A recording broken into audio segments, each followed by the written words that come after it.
आप देख रहे हैं एम के सस्पेंस स्टोरी। आज मैं आपके लिए बहुत डरावनी कहानी लेके आया हम, जिसे सुनकर आप बहुत डर महसूस करोगे। तो चलो वीडियो स्टार्ट करते हैं। ये किस्सा रानी बाजार का है। यहाँ राम प्रकाश रहता था, जिसकी बेटी को 5 साल की उम्र में कैंसर हो गया।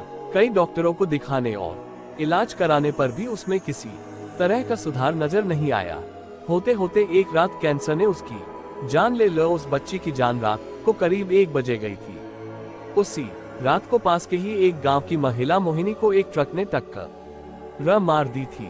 मोहिनी के परिवार वालों ने पूरी विधि के साथ उसे अंतिम विदाई दी। अब बच्ची के परिवार वाले भी उसे दफनाने के लिए जंगल की तरफ निकले। जंगल जाते समय अचानक से उस लड़की के शरीर में हलचल हुई।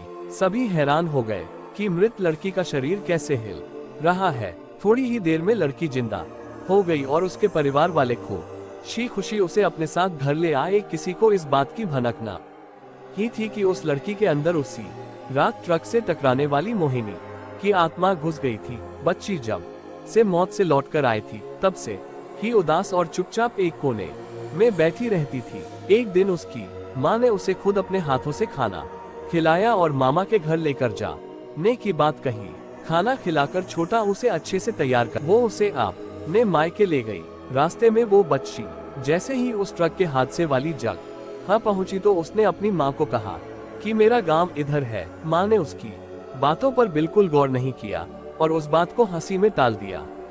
कुछ ही देर में वो अपनी बेटी के माँ यानी अपने भाई के घर पहुंच गई। 1-2 दिन बाद मामा जी के घर के आसपास ही बच्ची के अंदर घुसी मोहिनी को अपनी पड़ोसन सिमरन दी कि उसने जोर से उसे नाम से पुकारा।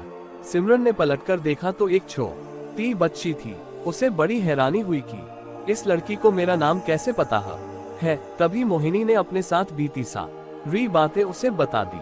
उसने कहा कि मेरे परिवार वालों ने मेरी मौत से ही पहले मुझे जला दिया था, इसलिए मेरी आत्मा भटक रही है। उसी दिन इस लड़की की भी मौत हो गई थी, तो मैं इसके शरीर में घुस गई। सिमरन ने ये बात अपने गांव जाकर सबको बता दी।